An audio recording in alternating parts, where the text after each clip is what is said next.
श्री सुखदेव जी बोले, हे राजा परीक्षित, किंग पुरुष खंड में पुरुषोत्तम श्री रामचंद्र जी की पूजा होती है। वहाँ पर पवन पुत्र हनुमान की पूजा मंत्रों सहित करते हैं। ओम नमो भगवते उत्तम श्लोकाय नमः, आर्य लक्षणशील प्रताप नमः, उपशिक्षित्रात्मन उपशित लोकाय नमः, साधुवाद निकषणाय नमो, ब्राह्मण देवाय महापुरुषाय महाराज नमः, महाराजाय नमः। प्रभु श्री रामचंद्र जी की स्तुति करते हुए कहते हैं, हे प्रभु, संसारी प्राणियों को उचित मार्ग दिखलाने हेतु मनुष्य शरीर धारण किया है। वन में सीता हे प्रभु, संसारी प्राणियों को उचित मार्ग दिखलाने हेतु मनुष्य शरीर धारण किया।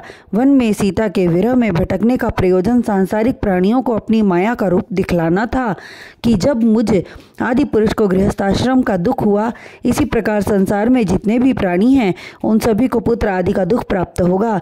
भरतखंड भारतवर्ष में प्रभु श्री हरि ने नर नारायण का अवतार धारण किया। इसलिए कलयुग में मनुष्य जब तप यज्ञ आदि कार्य नहीं कर सकेंगे, अतः मैं तपस्वी का रूप धारण कर बद्रिकाश्रम में निवास करूंगा। जो कोई मेरा दर्शन करेगा उसे मैं अपनी तपस्या का फल देकर उसे मोक्ष पद प्रदान करूंगा। आज तक भगवान श्री नर नारायण बद्रिकाश्रम में तप कर रहे हैं और देवर्षि नारद सांख्य योग द्वारा मंत्र पढ़कर उनकी स्तुति करते हैं।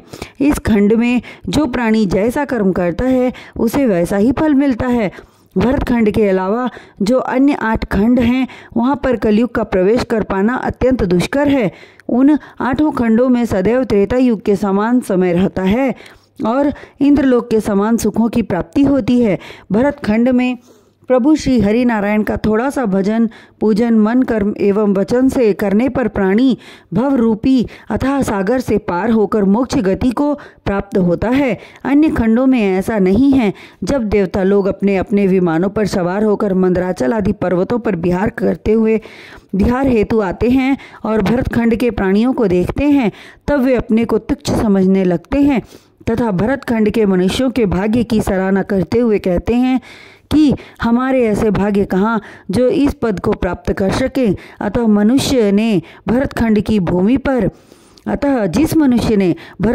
भूमि पर जन्म लेकर अपना जीवन सांसारिक माया मोह में लिप्त होकर व्यर्थ में बिता दिया, श्री नारायण का भजन पूजन नहीं किया, उसका बड़ा दुर्भाग्य है। जहाँ प्रभु स्मरण मात्र से भव बाधा कट जाती है।